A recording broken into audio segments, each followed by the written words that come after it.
Hello and welcome to another top 10 video where I'm going to be discussing some of the best rides around the world. I know it's been a long time since I've done a top 10 video, but yeah, we're finally back. I've done one top 10 video before and that was the top 10 rides at Walt Disney World, but continuing this series where we're going to be discussing the best rides in the world, as I just said. Today we're going to be talking about the top 10 roller coasters in the UK. Now, first of all, I'd just like to say that this is based off my personal opinion, and no roller coasters that I've not ridden will be included because obviously I can't judge them against what I have ridden, so it wouldn't really be fair. It wouldn't be accurate to my opinions because I can't judge something properly that I've not read. So, just a bit of a heads up, I've not been to Thorpe Park, so I've not ridden any of the roller coasters there, so don't expect any of them to be in the list. And I'm not yet ridden the Smiler at Alton Towers, so don't expect that to be in the list either, because I'm aware that if I had ridden some of them, and I will update this at a later date, this is as of August 2019 as it says in the title, I will update this at a later date when I've ridden them, because I'm sure that a lot of those roller coasters will make it somewhere into this top 10, so there will be a bit of movement within that once I've ridden them. So today, as I just said, we're going to be discussing some of the best roller coasters that the UK has to offer that you need to go and ride based on my personal opinions. Now, there are some great roller coasters in the UK and there are also some awful roller coasters in the UK. Yes, Infusion, Grand National, I'm looking at you. I don't have you a picture of Grand National to show you or a video, but yeah, I'm just saying. But anyway, without further ado, let's get into it with the top 10 roller coasters, in my opinion, in the UK right now, as of August 2019.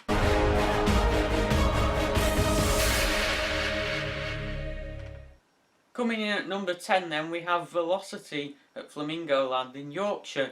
Now this is a Vekoma motorbike coaster, or some people call them Vekoma booster bike coasters, but on RCDB, which is the website I'm going to be using, basing the statistics for this video off, as I did with the how to overcome your fear of the roller coasters at Blackpool Pleasure Beach video. If you've watched that, is the roller coaster database RCDB, so we'll stick to that. So Vekoma motorbike roller coaster. It's a launch roller coaster. It features a hydraulic launch, and if you don't know what a hydraulic launch is, basically a launch similar to the likes of Rita at Alton Towers and Stealth at Thorpe Park, two other launch roller coasters in the UK. That's what a hydraulic launch is like. So, yeah, you know the feeling if you've been on any of those rides. It's the same as on this ride.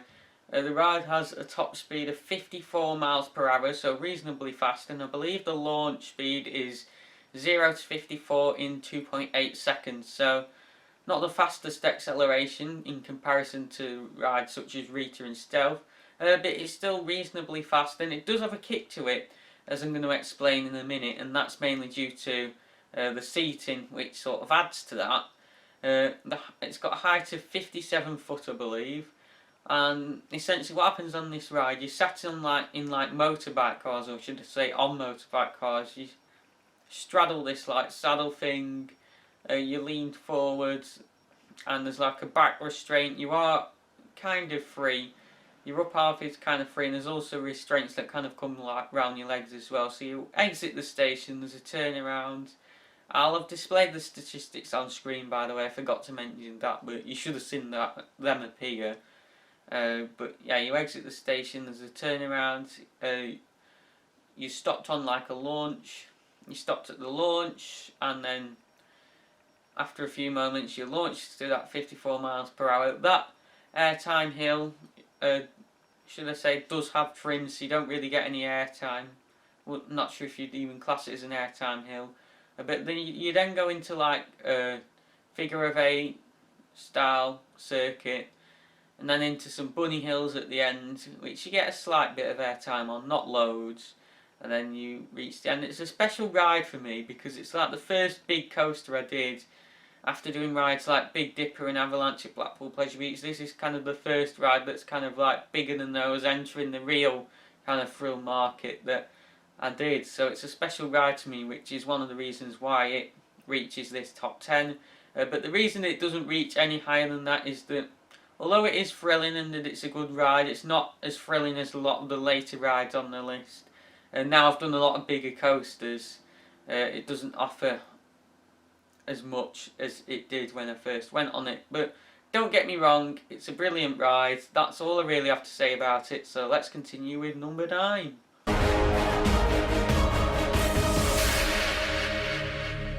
At number 9 then, we have Megaphobia at Oakwood. This ride opened in 1996, so yeah, a lot earlier than Velocity that opened in 2005. And it is a Custom Coasters International wooden coaster. It's actually the last wooden roller coaster to be installed in the UK before Wicker Man, the GCI Woody that opened in 2018, which may or may not be mentioned in this video. You'll have to wait and see. But yeah, the Custom Coasters International wooden roller coaster that I only rode around 2 or 3 weeks ago when I went out to Oakwood in Wales, where it's located. Yeah, it's a really good coaster. It's 85 foot tall and it reaches a speed of 48 miles per hour, so slightly slower than Velocity. But what makes this ride slightly more thrilling than Velocity, which is why it ranks higher on the list, there's nothing really to judge these rides against other than how thrilling they are, because neither of them really have any theming or anything like that that kind of add to the experience, is the airtime. This ride has some really good airtime when you're going over those hills. I know that a lot of people would probably rate it higher than I rate it, and I do think it's slightly overrated. I think the airtime's a bit over exaggerated, but people always talk about how on that first drop, if you're at the back, you're almost stood up on the train, and I could definitely notice that on the ride. It's a ride that definitely warms up throughout the day, so don't be surprised if you're a bit disappointed by it at the start of the day after how much hype it gets. It really does warm up throughout the day, but I think it is over exaggerated how kind of highly rated it is by some people, in my opinion. I'm not a massive fan of wooden coasters myself. I generally do prefer the steel coasters, which is probably why I'm ranking it so low. It is a bit rough around the edges in places, but nothing unbearable, but it does take away from it a bit. I think I'd maybe rate it slightly higher if it was a bit smoother. You can end up hitting the lap bar a bit while you're going around the ride, but yeah, nothing unbearable. It doesn't take away from it too much. I mean, you know what I'm like with wooden roller coasters. Grand National, as I mentioned at the start of the video, I won't even ride that thing. It's going to take some persuasion to get me back on that after I rode it the first time, but I'm sure someone will manage to get me on it eventually, but who knows. But yeah, I won't even ride rides like that. Megaphobia is bearable for me, and so if it's bearable for me, I'm sure it will be bearable for you. Especially those of you who ride stuff like Grand National. Megaphobia is going to be like a featherbed compared to rides like that. But yeah, it's got some good airtime. Probably, it's not in my opinion as good as other people say it is, but you know, the airtime's good, and that's all there really is to say about that ride. It just doesn't have the thrills for me as some of the later rides on the list, so I just don't find it as exciting as some of the other rides. That's the only really reason why not rate it any higher. But it does have that airtime, and although Velocity has the launch, the airtime just makes this ride that bit more exciting, because once you've had the launch on Velocity, the ride's kind of over really. There's not much else to it apart from the bunny hills at the end. But yeah, Megaphobia, it is kind of thrilling all the way through. They've got really good airtime, as I said. And yeah, that's all there really is to say about it. So yeah, onwards with number 8.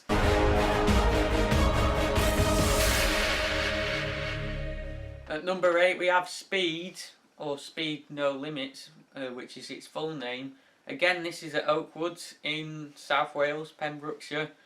And I know a lot of you are thinking, why are you rating this higher than Megaphobia, because no one does that. But I'll explain a bit more why in a minute. Maybe if I go and ride the rides again, I won't rate it higher, but it was a lot better than what I expected it to be, which is possibly why I rate it so highly, because no one else probably rates this ride as highly as me. I mean, comment down below if you rate Speed higher than Megaphobia. I'm sure I'll get no comments, but anyway, let me explain why I rate this ride so highly. So, and first of all, I nearly forgot the statistics. The ride has a height of 114.8 foot, so technically 115 foot, so it's quite a tall. And I'm also forgetting to mention what type of ride it is. A Gerstlauer Eurofighter. I believe it's the tallest of these in the UK, with the others being Solar Ride at Fort Park, which I believe is 100 foot tall. And there's also Rage at Adventure Island, which I believe is 72 foot tall. But yeah, I'm not going to put those statistics up on the screen, but you'll just see speeds there. Yeah, and a speed of 59 miles per hour, so this is a fast coaster, and you definitely feel that when you're on the ride. I should also mention that it has a beyond vertical drop of 97 degrees. You don't really notice that much when you're on the ride. And it also has a vertical lift hill, as well as 2 inversions. This is the first ride with inversions to be featured on this list. So, you exit the station, you go up the lift hill, which is a vertical lift hill, as I just said. And then you go down that 97 degree drop, and then you definitely feel the speed at the bottom of it, hence the name, and up into an airtime hill where you experience some incredible airtime. I know a lot of people will disagree with me on this, but in my opinion, the airtime on that hill is something. I don't know what the forces are on that, but it's ridiculous. Some of the best airtime in the UK, that is. But yeah, you're flung out of your seat, and in my opinion, it's better than the airtime on Megaphobia. It is a bit limited by the over-the-shoulder restraints, but yeah, it's still great. There's not many roller coasters, in my opinion, that have with over-the-shoulder restraints that have good airtime. But with that airtime hill, that is one of them. And then you have an overbank turn into the vertical loop. It's a fairly intense ride. It's not really intense, but it's quite intense. But not as intense as some of the later rides on this list. You then go up into a mid-course brake run. There's a Heartline roller turn, another helix, and that's the end of the ride. So I'd say the main reason why I rate it higher than Megaphobia is that I just find it that bit more thrilling. It just has that. It's just, I find it more exciting, to be honest. Possibly that I'm saying that because it's a lot better than I thought it would be. I thought it'd be quite rough and stuff, because a lot of people say it's rough, but I'm not sure if they've done some work to it, because when I rode it, it wasn't rough at all. It was actually really smooth, so it was a good ride. I think just the speed, hence the name, as well as that airtime and the inversions as well added to it. I just found it really enjoyable.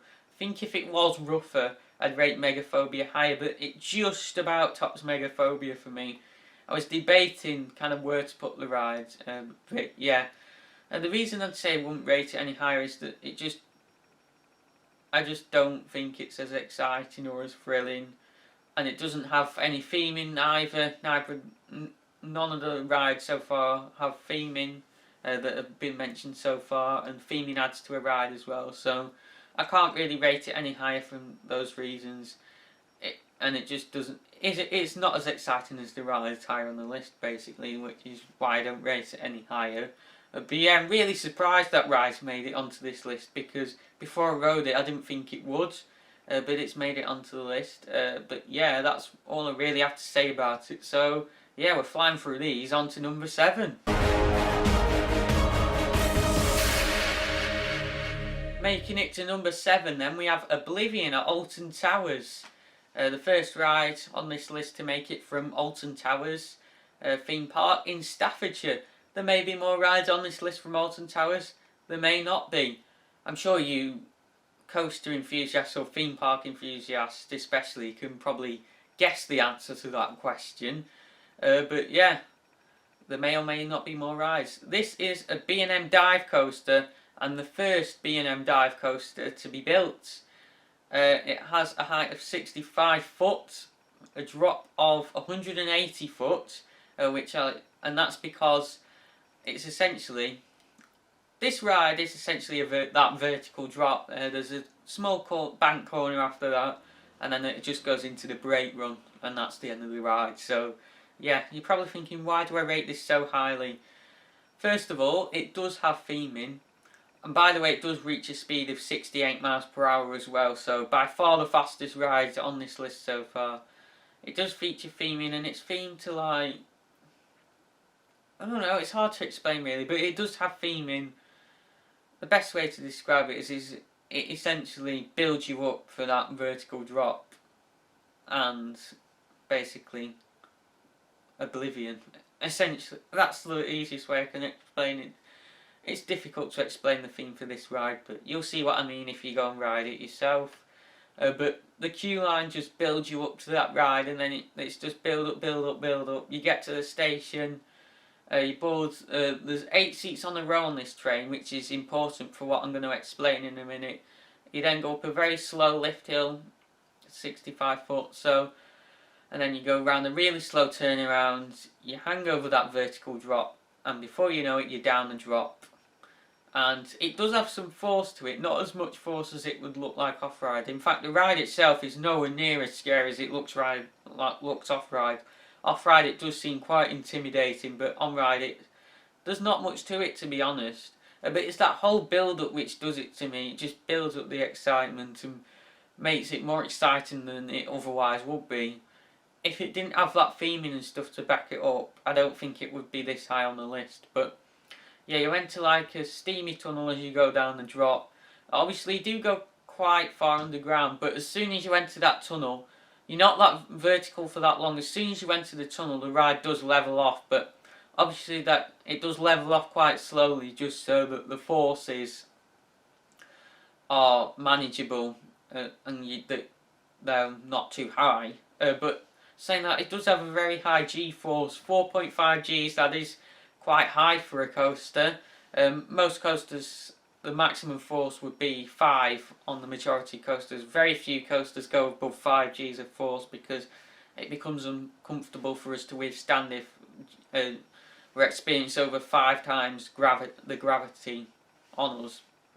But yeah, and you do feel the force at the bottom of the drop, but only for a short period of time. You're up out of that tunnel, and yeah. So the vertical drop, it's not as thrilling as it looks, but yeah, it's a really good ride, and it's just the build-up that does it for me, that gets onto this list. The theming which really kind of backs up the whole experience is what does it, and makes it a more special ride. Well, not special, but you know what I mean. A better ride than the rides that come before it. As I said before, if it was just that drop, it wouldn't be anywhere near as good. But yeah, the reason I don't rate it higher on the list mainly is because obviously it is just that drop, and yeah, it's the shortest ride on the list. Like once you go down that drop, the ride's like 10 seconds long. It is just that drop, and there's nothing else to it. But the theming and the whole build up, and you go so slow around that top section. It really is nerve wracking if you've never done it before, and you really need to be on that front row, hanging over that drop before you're released off the brake to really get the full experience, because looking down at that hole when you're on it for the first time, it is quite scary. But then you go down there and there's nothing to it. Well, not a lot to it anyway. You do feel it a bit, obviously, but considering how steep it is. But it's important to note that it's not full 90-degree drop, it's only 87-degree drops. Some of there's kind of 2 generations of dive coaster, well, not generations but types. There's the 8-seater B&M dive coasters, which have 87-degree drops, and then the 10-seater in a row B&M dive coasters, which instead of having 8 seats in a row like Oblivion, these have 10, which have full 90-degree drops. But yeah, so it is not completely 90 degrees. But anyhow, it's enough to make it onto this list, and obviously I don't rate it higher, as I said, because there's nothing else to it really. If it had a couple of inversions and the coaster was a bit longer, it would make it high on this list. The newer dive coasters do kind of have other elements like inversions and stuff. If Oblivion had that, it would make it higher on the list, but I can't rate it any higher because, you know, it's just not got anything else that makes it worthy of being higher than number 7. But don't get me wrong, it's a brilliant coaster and definitely worth riding. But yeah, on to number 6.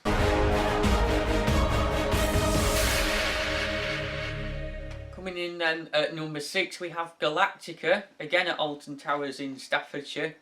and this is a B&M flying coaster.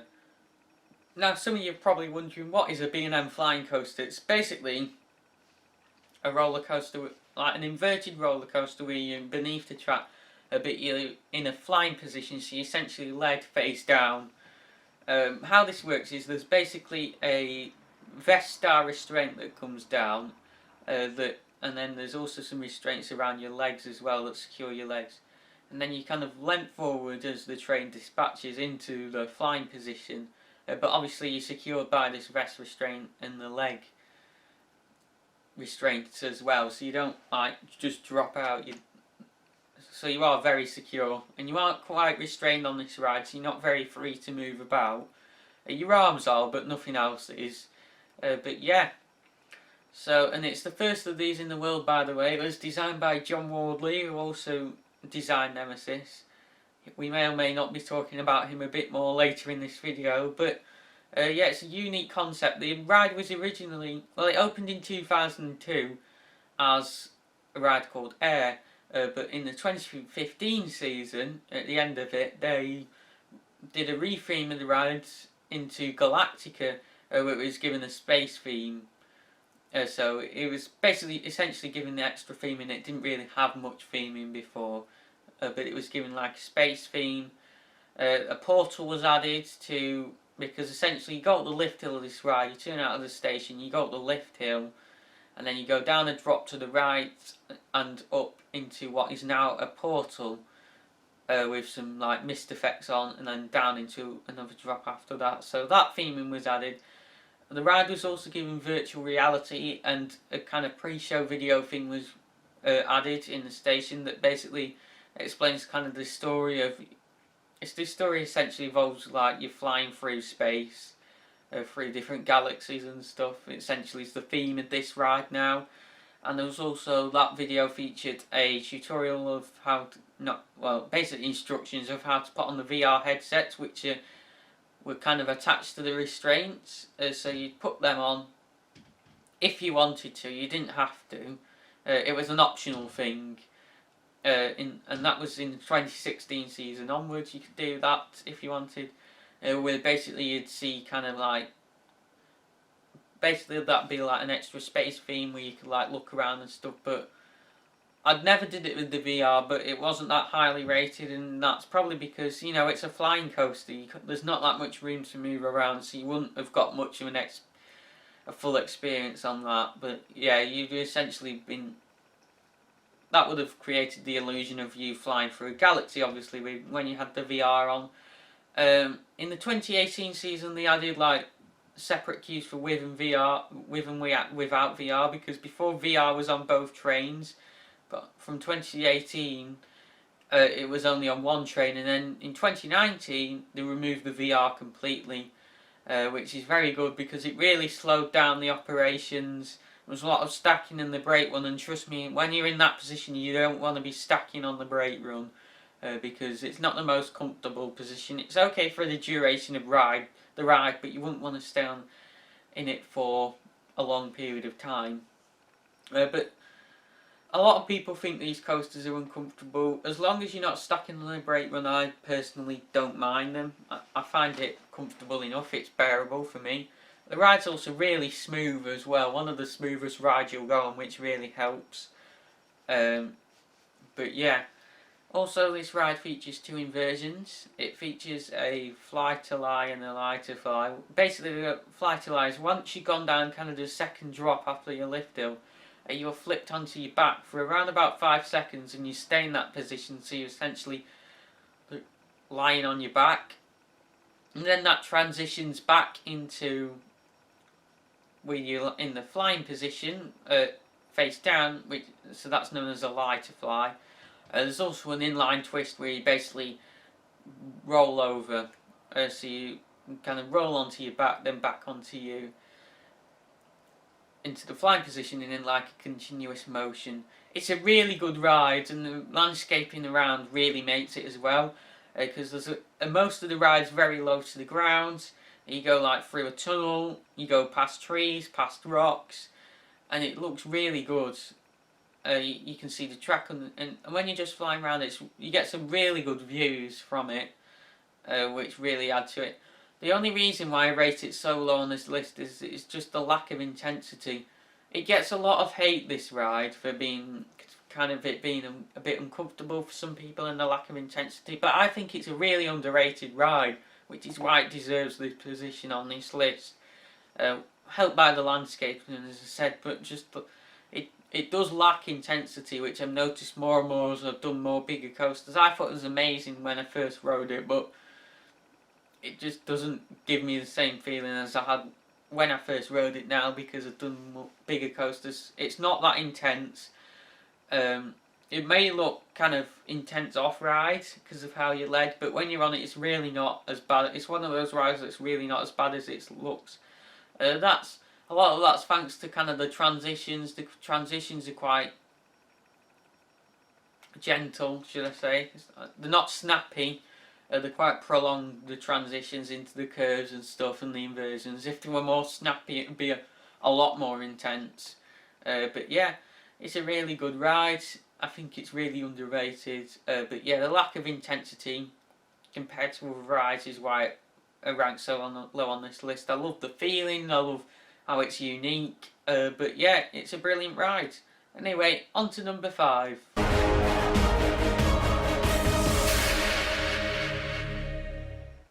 At number 5 then we have Revolution at Blackpool Pleasure Beach, the first ride from the park to make it onto this list. Again, there may or may not be more than this ride from Blackpool Pleasure Beach on this list. You'll have to wait and see. Again, I'm sure you enthusiasts can guess the answer to that, but yeah, you will find out soon. Yeah, so Blackpool Pleasure Beach is obviously located in the town of Blackpool in Lancashire, which is where the ride's located. Again, this ride does feature an inversion, and I know a lot of you enthusiasts are probably thinking, why have you rated this so highly? But we'll get into that in a minute. So this ride is unique. It is an Arrow shuttle coaster, 56 foot tall with a 47 foot drop, and it reaches a speed of 45 miles per hour. So this ride consists of 2 raised sections of track, and one of those being the station. So due to the nature of this ride, you do have to climb a lot of stairs to get to the station. The train, there's two metal plates at the end of each track, and they act as electrical winch launchers. So essentially the train attaches to the first metal plate, it's launched off the first section of track, down that 47 foot drop into a loop, and then it rises back up onto the second section of the track, which is where the second metal plate is. That process is repeated in reverse, so essentially the train then launches backwards into that loop and back into the station, and that's the end of the ride. And yeah, it doesn't have any theming, so you're probably thinking, why have I rated it so highly? And that is because of the intensity of this ride. This ride, it is simple, but it's intense. Like, the launches aren't that intense, but after that you are flung into the air because you get so much airtime going down those drops because the train's already going at such high speed. And that loop is an intense loop, especially backwards. And I know you're probably thinking, really, more intense than Oblivion? Yes, I do find this ride more intense than Oblivion because of that inversion. Even though the G-force is actually lower at 4, it's more maintained than on Oblivion, which is what adds to it. Just because a ride has higher G-force, if that's not maintained, doesn't mean the ride will be as... It doesn't mean the ride will feel as intense. This, to me, feels more intense than Oblivion. Not so much forwards, but especially when you're going backwards, that loop is probably the best inversion I've experienced. And everything's very snappy as well, with it being an old ride. The braking's quite sharp, which adds to it. And yeah, it's just a really good ride. It's a great ride to do as your first kind of upside down coaster. I know I'm going on about the intensity, but still, it's over so quickly. It's a great ride to introduce you to inversions. So if you can manage kind of Revolution, then you'll easily be able to progress onto coasters with more inversions. But yeah, that's all I really had to say about Revolution. Because it's so simple, obviously, I won't rate it any higher. Also because it doesn't have theming as well, but it's so intense that it makes it that high, this high onto the list, just being what it is. I just find it a really enjoyable ride. It's not so intense that, because it's such a short period of time kind of each way, you guys who've not experienced inversions will be able to handle it. I know I say it's very intense, but it's an enjoyable intensity, is what I'm saying. It's enough, it's fine to be, it's enjoyable. But yeah, as long as you're ready for it and that you're prepared. If you're unsure, go and watch my, I'll put a link to this in the description, go and watch my How to Overcome Your Fear of Roller Coasters at Blackpool Pleasure Beach, where I talk a bit more about it and you'll understand a bit more. I'll go a bit more in depth in that video about the different roller coasters in Blackpool and why to do them in that order. But yeah, that's all I really have to say about Revolution. On to number 4.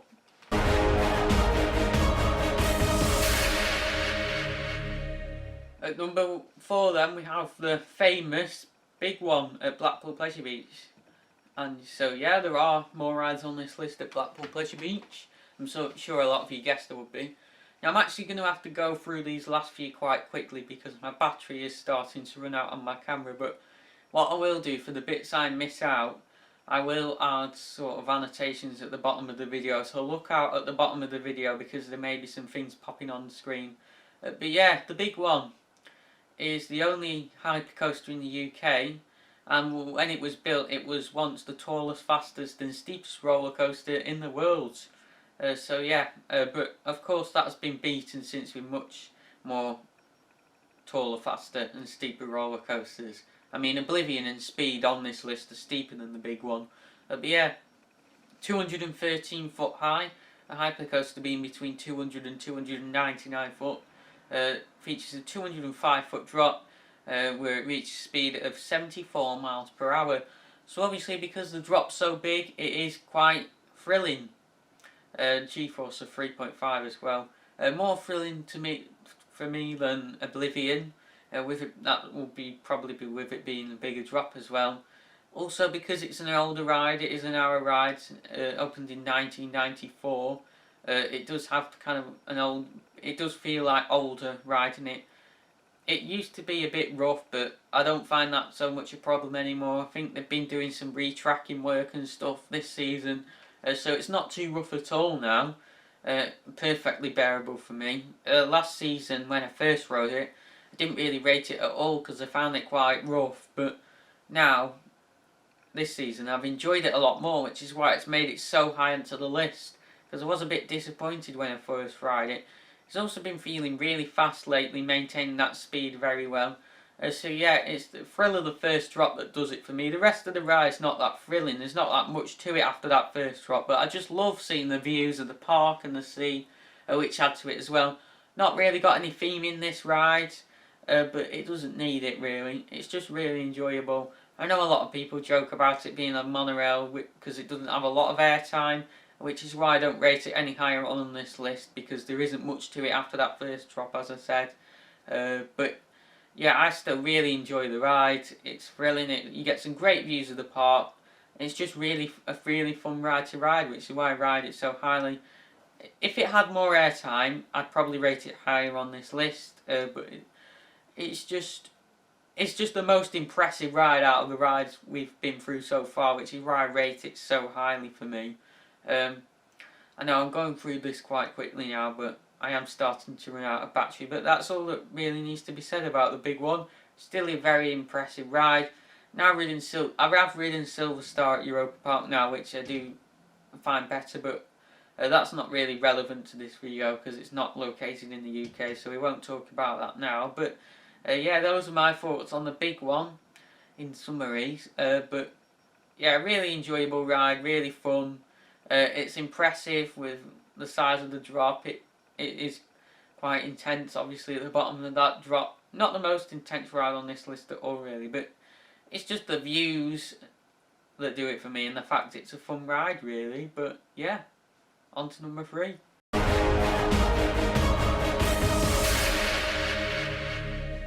At number 3 we have a ride which I'm sure you've all been hoping would be on this list, and that is Nemesis at Alton Towers. one of the most famous rides in the UK with a lot of history, which I'm not going to have time to go over in this video, but I will put a link in the description to a sort of talk, question and answer thing that was done about this ride, because there's so much to be said about it. You could talk an hour about this ride, but we don't have time to do that because, for one, this video will be really long, and two, my battery's starting to run out. So yeah, anyway, Nemesis is a B&M inverted roller coaster with a height of 42 foot, a drop of 104 foot, I believe, and a speed of 50 miles per hour. Reaches G-forces of 4 as well, and also got 4 inversions, so the ride on this list so far with the most inversions. But yeah, 4 inversions, and it was, when it opened, it still is marketed as the most, or advertised as being, by the park as being the most intense ride experience on Earth, basically.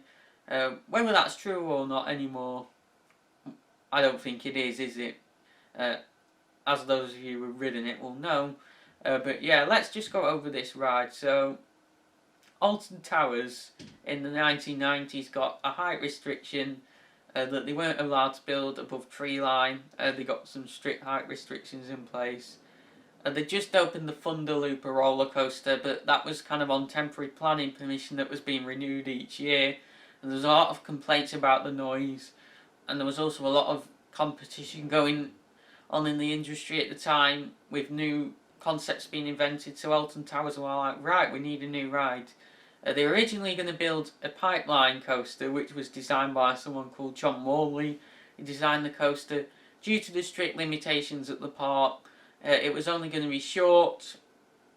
So they designed this ride, which was going to be filmed around the military base, or a military base, and it was going to be called the Secret Weapon. So the design for the ride was known as Secret Weapon 1, but the project had to be put on hold because of financial and technical problems with the ride after a year, so it was kind of scrapped, but for the time being anyway. But it was revived later and redesigned and stuff, known as Secret Weapon 2. There was already a prototype pipeline coaster by Arrow, which he went to ride, but John Wadley found it quite boring and slow, and Alton Towers would have to build it quite high to make it kind of any good and it to be exciting. So basically it was scrapped and they were back to square one. But then he found out about a ride at Six Flags Great America and an inverted coaster that they were building. So there was some negotiation with the park, who agreed to kind of give away private information privately. So it was found out that the roller coaster was planned to be an inverted coaster that was meant to feature inversions. So they found out about this exciting ride, supposedly, that was being planned, got in contact with the park, and it turned out to be an inverted coaster featuring inversions. Even though John thought it was impossible, the project was complete by B&M, and then he went to ride it at Six Flags Great America in the United States, and he found it was a good ride and thought this would be good for Alton Towers. However, the problem was, again, with the tree height, the ride would have to be quite high for it to work, and for it to be, just for the whole thing to work, because obviously there's inversions and stuff that needed to be taken into account. So yeah, so how is this going to be done? Well, the only way was to build down, so they thought, and so the ride was designed. What they actually did was, because they could only build above tree height, they found the highest tree in the park, which would be the top of the lift hill. But however, the only way to make it work was to obviously dig down, which was expensive, but it was the only way. But it went along with it. The ride was designed, a new theme was come up, and actually how this works is there's ravines and stuff where the coaster dives into. Yeah, that's how they dug down. Basically dug out a load of ravines where the coaster dives into. The station's located halfway up, the height of the ride instead of at the bottom, basically, so it can keep its intensity throughout. And yeah, the project was complete, and the ride was named Nemesis, and codenamed Secret Weapon 3 before, keeping with the trend of secret weapons. But eventually they came up with the theme of Nemesis, which I'm not going to go into in this video because the Nemesis backstory is quite complicated and will take a while to explain. But essentially it's themed to a beast that has been chained down, is the simplest way to put it. But yeah, obviously with it being dig down, the ride goes very close to rocks and surrounding trees, and it's just a really good terrain coaster. I don't know of any other B&M inverted coasters that stick this low to the ground, but Nemesis does. And it is really intense as well, even though it might not be the most intense ride anymore. It's really intense, which is why I rate it so highly on this list. The transitions are snappy, the vertical helix that it has at one point is really forceful. Inversions wise, it has a corkscrew, 0G roll, vertical loop, and barrel roll. And yeah, it is quite a short ride, obviously with the restrictions. It had to be compact, it had to be only at that height, and yeah, so just a real, and the queue goes right under it as well. You can see the entire ride from the queue. But yeah, it's a really special ride because Alton Towers have kept with that secret weapon theme ever since for all the big coasters, except for Rita, which was deemed not unique enough to be a secret weapon. But we're now at Secret Weapon 8 with Wicker Man, is the latest one that's opened. Yeah, every roller coaster since they've codenamed Secret Weapon and whatever number it is in the line of secret weapons before releasing their real name. So yeah, it's a really special ride for Alton Towers. Many would say it's the best ride at Alton Towers. But is it for me the best ride at Alton Towers? You'll have to stick to the end of this video to find out whether it is my favourite ride at the park. And with that being said, let's move on to number 2.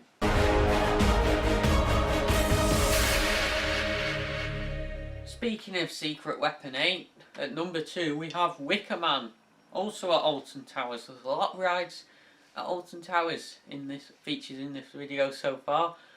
And yeah, here we have another one, Secret Weapon 8.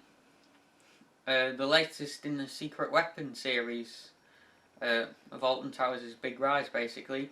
And yeah, speaking of Nemesis, actually, that was actually the ride in competition with the big one in 1994, because both opened in that year. And as you can tell, I'm sure, from what I've said in this video, Nemesis obviously won for me just about, though. It was actually quite difficult for me to decide which ride I was going to put in which order, because obviously big one has the views obviously over the park, but Nemesis you have the intensity, you have the close near miss elements with the trees and rocks and stuff, and just the fact it's a unique ride that's actually one of the best presented rides I've ever been on, especially the queue as well.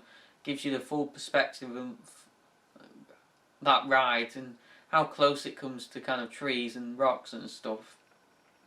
But anyway, now talking about Wicker Man, this has also been dug down into the ground, obviously because of the strict height restrictions regarding the surrounding trees and stuff. Obviously no rides can be above tree level now, as of the 90s, as I've talked about before. But yeah, that's another reason why Nemesis is so special, because other big coasters at Alton Towers, such as the Smiler and Wicker Man, obviously, which I've just mentioned, Galactica, Alton Towers have dug down to make those rides possible.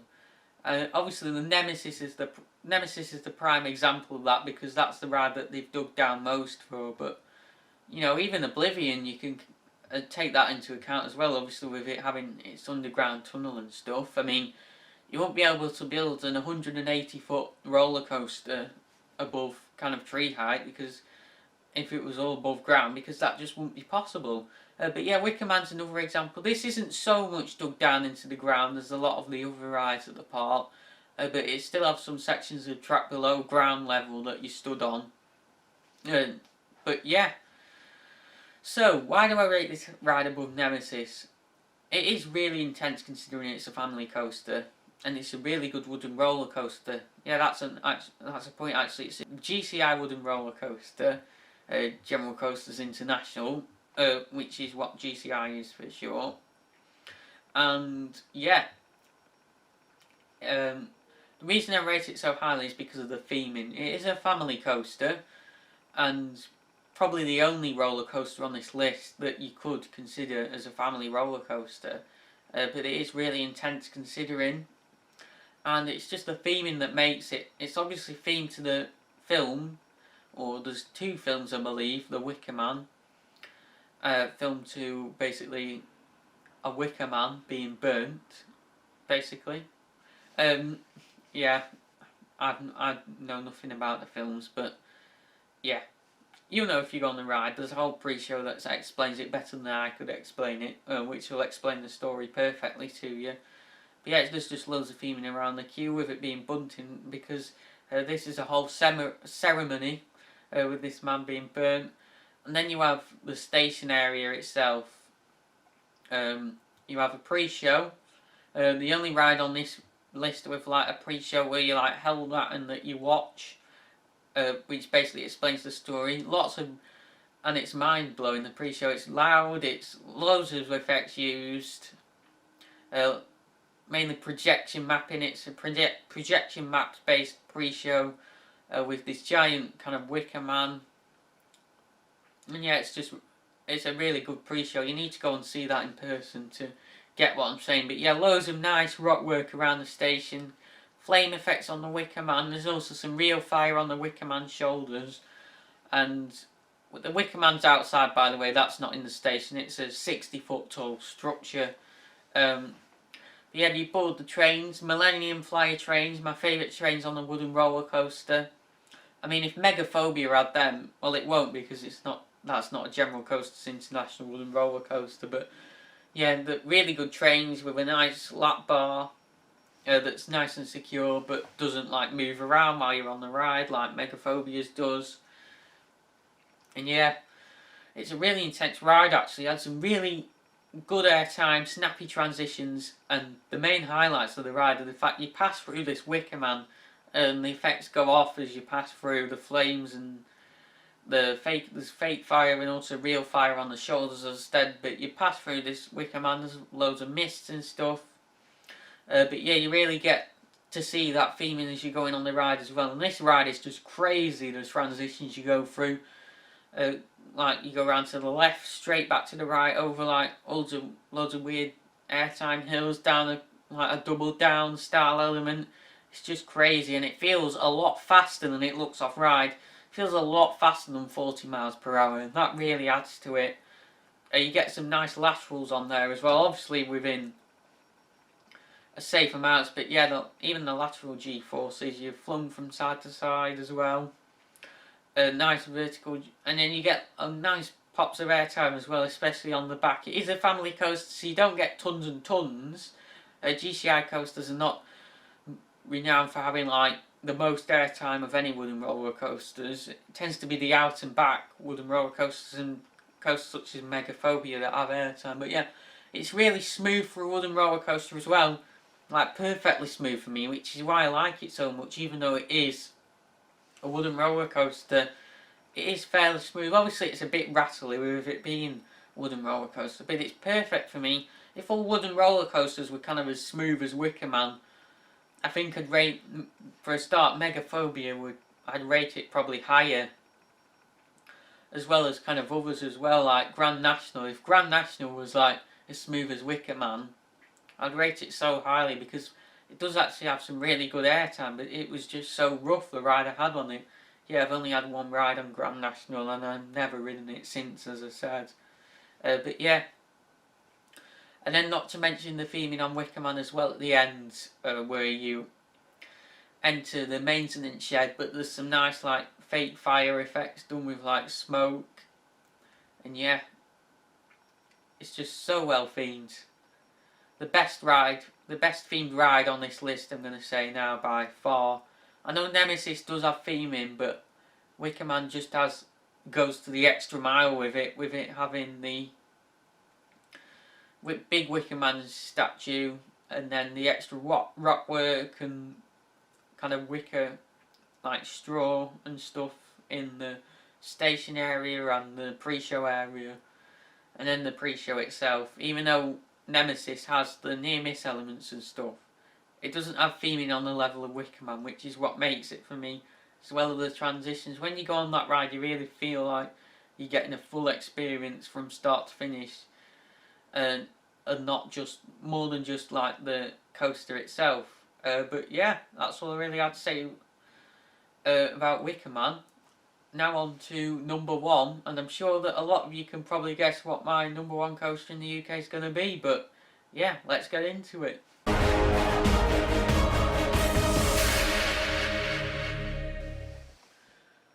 Coming in at number one then is of course the Mack multi-launch roller coaster Icon at Blackpool Pleasure Beach. I mean, where to start with this ride, and what other rides could deserve the place here? Now, after first hearing about Blue Fire a few years ago at Europa Park, which is also a Mack launched roller coaster that only has a single launch, I've always wanted to ride one of these rides, whether it be a launched or a multi-launch roller coaster. And then here came Icon around 2 or 3 years later after I first found out about Blue Fire. Here we have Icon, which opened in 2018, also competing with Wicker Man. However, this definitely beats Wicker Man for me. Blackpool definitely won the competition this time, obviously making it equal for me between them and Alton Towers now. Alton Towers won with Nemesis, but Blackpool won with Icon, definitely. Yeah, and just hearing about kind of a ride with inversions, I'm going to say now, a ride with inversions, having a lap bar, I never thought that would be possible until, and then, oh my words, I mean, where to start? Like, the restraints on Icon and these roller coasters are probably the best restraints on any roller coaster. I mean, what happens is, well, it's a lap bar that kind of, it does come down from above, like an over-shoulder restraint, but it's kind of a lap bar, quite a tight lap bar, obviously, but not too tight that you don't get that air time, which is one of the highlights for me of Icon, the air time you get. But yeah, so these lap bars, what they do is there's like an automated thing where they do adjust slightly. You might not be able to notice it, but depending on the elements you're going through, they do adjust slightly, which means you can get that air time. I don't know how it works, but like on the launch, for example, on Icon, the first launch, the lap bar will move down slightly and tighten as you're going through that launch.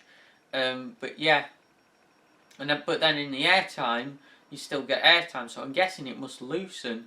And because I doubt you could get the moments of air time you get on Icon if it was that tight all the way through as it is on the launch. But yeah, they definitely do adjust automatically them lap bars as you're going through the ride. Obviously tightening on the inversions as well, so for safety obviously. But yeah, let's get into Icon then. So statistics wise, we've got 2 launches. Maximum, the first one launches to I believe 49 miles per hour, and the second is 52.8, so practically 53. The ride has a maximum speed of 52.8 miles per hour, 88 foot high, with the highest point being the Junior Rimmelman, which is after the second launch, and an 82 foot drop as well, which I'm guessing is out of that Immelman. Maximum G-force of 4.3, so quite high, the second highest on this list actually after Oblivion, which has a G-force of 4.5. Nemesis having a G-force of 4, which although is lower, Nemesis does maintain it throughout the ride, which is why it is so intense. But anyway, back to Icon. Yeah, you go through that first launch, so let's go through it then. There's no theming on the ride, but it's stylized to kind of a Japanese feel, essentially. It's got Japanese stylizing, it's got a lot of kind of foliage around. I know I'm using the word foliage around, which it's well presented, and the interactions with the other rides as well, don't let me forget that. It interacts with 5 other rides around the park, Anyway, so you roll out of the station and then you stopped on the first launch. There's like a magnetic launch brake. This uses magnetic launches, unlike the hydraulic launches used on Rita and Velocity. You then launched out through a mist tunnel into an airtime hill. You go around some more twists into a 0G roll, which is the first inversion. And then into the second launch, where you reach that 52 miles per hour, into the Junior Immelman, which I consider to be an inversion, but RCDB doesn't. There's a lot of debate over this, whether it's an inversion or not. I'll show it on the screen now, actually. You can decide for yourself, but RCDB says this ride has one inversion, I say it has two inversions. Other sources say Icon has two inversions. There's a lot of debate about it. Then you go into the second section, which, like Wicker Man, you flung to the left, to the right, round S-bends, round helixes. It's quite intense, this section. It is quite an intense ride. I'd say family thrill coaster in terms of intensity. Intense, but fun is the best way to describe this ride. And then the airtime, it's just... This ride has everything. It may not be that heavily themed, but it has stylizing, but it has everything that makes a coaster good. It has speed. I know it's not as fast as a lot of other rides on this list, but speed doesn't matter when you're after right airtime and transitions, and it is still reasonably fast. It does feel a lot faster on ride than off ride. You do notice that 52.8 miles per hour when you're on the ride. It's got airtime. It's got the nice turns and transitions. Not tons of airtime throughout the ride, but the moments of airtime it does have, you really are flung out the seats. So it's not like airtime moment after airtime moment. Like, it's more like airtime moment, a few twists, maybe a helix, and then some more airtime. But it's just a good all-round coaster. It has everything, which is why it's number one for me. It's just, this ride could not be improved in any way. Maybe a final inversion would be good for some more hang time, but yeah. To sum up, this ride has everything, which is why it's number one on the list. It's intense, it has airtime, it's fast, it's got launches that, with good I know they're not that forceful, but that adds something to it. It's got hang time, it's got inversions, it's got everything that you could want on a coaster. And it's done perfectly, like, apart from maybe adding an inversion for maybe a bit more hang time, because the ride does slow her down a bit towards the end of the ride. There's nothing else you could add to Icon, it's just perfect. There's nothing else I would add to it. It's a perfect coaster for me, apart from those small things. But yeah, that brings us to the end of this video. Before we end, I'd just like to give some honourable mentions to both Mumbo Jumbo and Rita, as I was debating what to put at the bottom of this list at number 10 actually, whether to put Mumbo Jumbo, Rita or Velocity, because Mumbo Jumbo and Rita are probably my 11th and 12th favourite coasters. Mumbo Jumbo being at Flamingo Land and Rita being at Alton Towers. I know I've said to some of you who know me, you'll know that I've said that Mumbo Jumbo is my favourite coaster at Flamingo Land. Only just about at the time. I know I've kind of changed this a bit last minute, but I've just had a thought about it, and think about it, sorry. Whether it's Mumbo Jumbo or Velocity, I always found it hard to decide, and then I just settled with Mumbo Jumbo. But thinking about it, Velocity is more special to me than Mumbo Jumbo. Just because it was like one of the first big coasters I did. I did Mumbo Jumbo a lot later on. And now I come to think of it, Velocity is... I don't know, now I think what's kind of special to me, and like now I've reconsidered the overall rides. It could change back when I go to Flamingo Land again. I would say that just Velocity just tops it for me. I could never quite decide, but yeah, Velocity, just because it's that special to me, it just tops Mumbo Jumbo ever so slightly. And Rita, I've considered this against Velocity a lot as well. Rita does have the more forceful launch of the two, but it's a shorter ride and it's also a bit rough. Velocity's smoother and Rita's over quicker, even though it does maintain its speed a bit better. I would say that Velocity just tops Rita for me at Alton Towers that little bit. But yeah, that's all I really have to say. There is no moment I will forget more. No, that I'll never forget, sorry, the day that I rode Icon from VIP boarding day, the first time, because that is probably my favourite moment I've had on a roller coaster. I was just amazed by the thing. I thought it would be good, but I didn't think it would be as good as that. That's just something else I kind of wanted to add to my bit about Icon. But yeah, that's all I have to say for this video. Thank you for watching. Be sure to put your favourite rides in the UK, top 10 rides, in the comments below. Yeah. I know this is based off my opinions. Remember, I've not been to Thorpe Park, which I know has affected this, or probably affected this list quite a bit. But yeah, be sure to subscribe for more. Be sure to like if you enjoyed it. Be sure to comment. And yeah, that's all I have to say. This video has gone on for a long time now. But yeah, thank you for watching, especially if you watched to the end. And yeah, I'll see you next time.